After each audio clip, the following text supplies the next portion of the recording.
Then let me turn to Mr. Huffman to make an opening statement on behalf of the minority party, and then we'll continue on from there. Mr. Huffman. Thank you, Mr. Chairman. It feels like deja vu all over again. Just a few months ago, we were talking about another so-called drought bill that had never been considered in a hearing, that would harm West Coast fisheries and tribal interests, undermine state law, micromanage the most complex water system in the world in a way that benefits a select few at the expense of many others across the state. And Mr. Chairman, here we go again. Like the last several House Republican drought bills, H.R. 2898 was crafted behind closed doors, has received no public review or scrutiny, no outreach to tribal interests, the fishing industry, the state's many and varied water districts or state and federal water agencies with responsibility for clean water and fisheries management. And like the last several House Republican efforts, for some reason the authors have declined to hold a hearing on their ideas where witnesses and experts and water managers could actually perhaps tell us about the merits or lack thereof of this bill. Instead, we're rushing once again to a vote on a bill that redistributes water, primarily to benefit a number of large industrial farming operations in the San Joaquin Valley at the expense of millions of other stakeholders.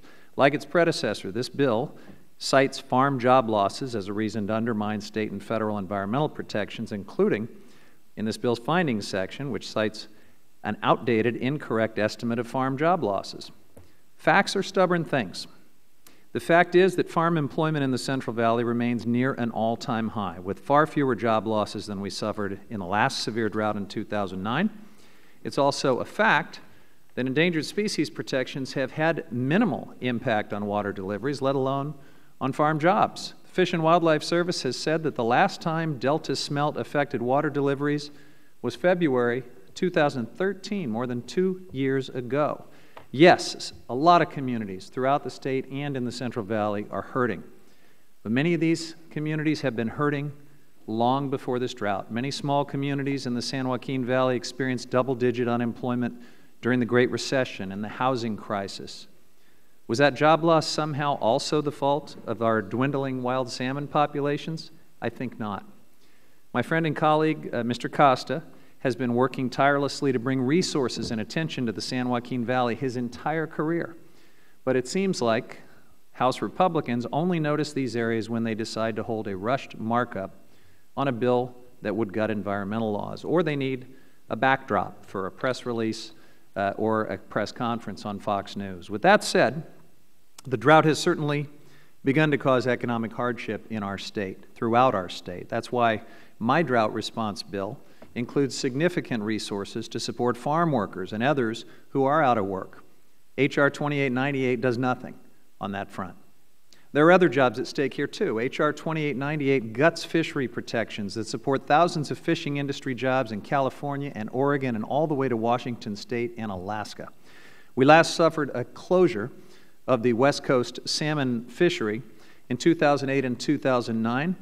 That required $158 million in disaster relief from Congress. Passing this bill will make another devastating fishing season closure in the near future much more likely.